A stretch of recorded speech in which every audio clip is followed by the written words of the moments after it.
Le réseau aujourd'hui des villages en France est un réseau qui a véritablement démontré son efficacité. C'est pas très vieux tout ça, puisque les plus anciens ont 3-4 ans d'existence. Mais en 3-4 ans, il s'est passé énormément de choses. Et en 3-4 ans, les villages ont réussi vraiment à faire la preuve de leur efficacité et aujourd'hui à vraiment être totalement identifiés dans l'écosystème national de l'accompagnement d'innovation, ce qui n'était pas le cas il y a quelques temps. Donc ça, c'est le premier élément. Deuxième élément, c'est vrai qu'on est en contact, comme je l'ai dit, avec beaucoup d'acteurs du territoire en matière d'innovation et au contact de ces acteurs, on s'est rendu compte quand même qu'il y avait une demande sur le fait qu'ils n'avaient pas accès à ce réseau, ils n'avaient pas accès à cette ouverture, que ça n'existait pas en tant que tel aujourd'hui ici.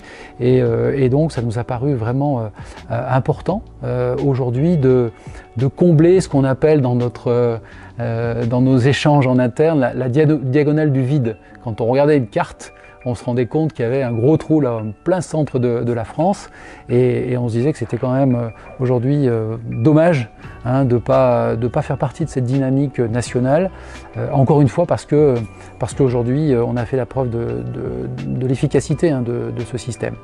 Voilà, donc ça c'est le deuxième élément d'explication.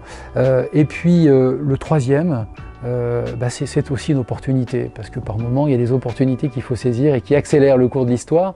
Nous ça a été un peu ça, on était convaincus que par rapport aux éléments que je viens de vous citer, il fallait qu'on avance.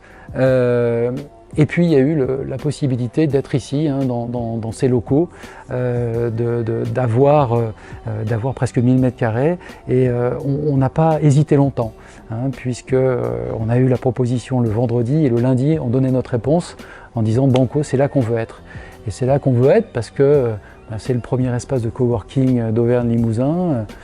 C'est là qu'on retrouve la French Tech, qu'on retrouve Maceo, qu'on retrouve un représentant de Square Lab. C'est là qu'il y a une cinquantaine d'entrepreneurs qui déjà vivent ici.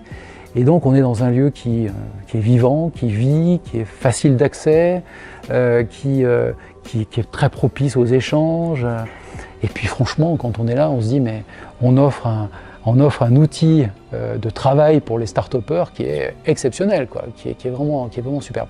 Voilà, donc pour toutes ces raisons, on s'est dit qu'il était vraiment temps qu'on fasse mouvement et qu'on rentre dans cette logique d'ouverture d'un village.